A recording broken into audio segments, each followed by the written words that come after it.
would say that our government really comes from our rule of life and from our founder. St. Augustine, in the very first line of his rules, talks about, above all things, most dear brothers, be of one mind, one heart in God. And Dominic had a great deal of trust in the brothers to ask them what rule they would want to adopt. So he had great trust in consulting, discussing, talking, and believing in the decision power of the brothers. So I would say that our government is very democratic, but it's democratic in an evangelical sense. It's a gospel democracy in which St. Dominic and also the brothers try to reach a mutual decision, a consensus to be of one mind and one heart with regard to the apostolic projects, with regard to life in community, with regard to fraternal affection, etc. Cuando Honorio III, el 22 de diciembre de 1216, con la bula Religiosam Vitam, confirma la orden, confirma algo ya existente. When Honorius III confirmed the order with the bull Religiosam Vitam on December the 22nd, 1216, he confirmed something that already existed. And in confirming it, the successor of Peter confirmed something that exists in the very heart of the Church. Our way of government, our way of being, is neither parallel nor aggressive, nor in front of the Church, but from its very heart. So we can say that in the heart of the Church there is also a distinct mode of government, similar, analogous. An Argentinian monk of the 19th century said that the Dominican order is an evangelical republic. Now, why a republic? I'm not identifying it with the modern republican system, but periodically in the functions of government, elections of those who govern, a precise mandate, the publicity of government actions, and the control of the government's actions. That's the Dominican order. The fundamental law of the Dominican government is not the law of the majority.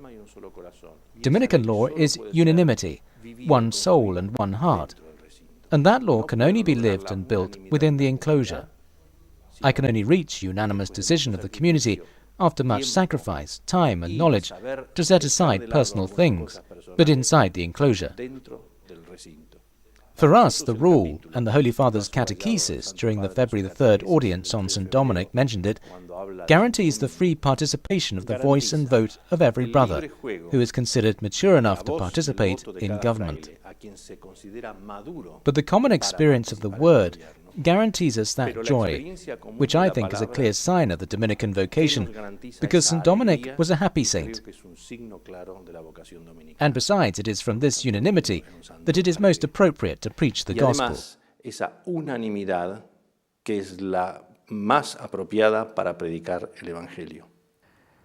I would say that there are two main challenges.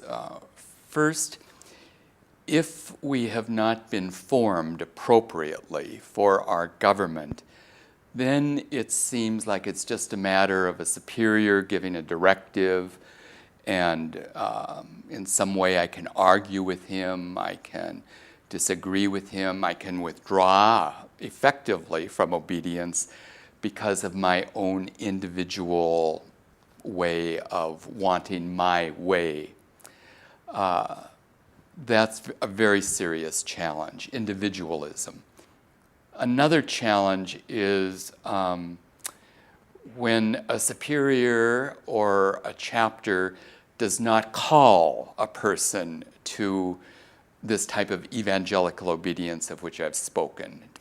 And oftentimes I think a superior, in wanting to keep peace, can surrender that dimension of his own authority and let the brother do what he wants. So you need, I believe, superiors who respect our levels, who listen attentively, and who can help the brothers come to a decision, even if it's only a temporary one, in which they may need to try certain things out before they can make a definitive solution.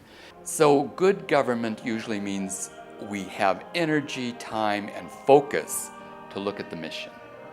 We can teach the world a new way of being political. and of being democratic in a way in which I can win a few, lose a few points, but together the compromise has advanced the whole. I think it's a very wonderful thing that if in some way we could communicate this to the world.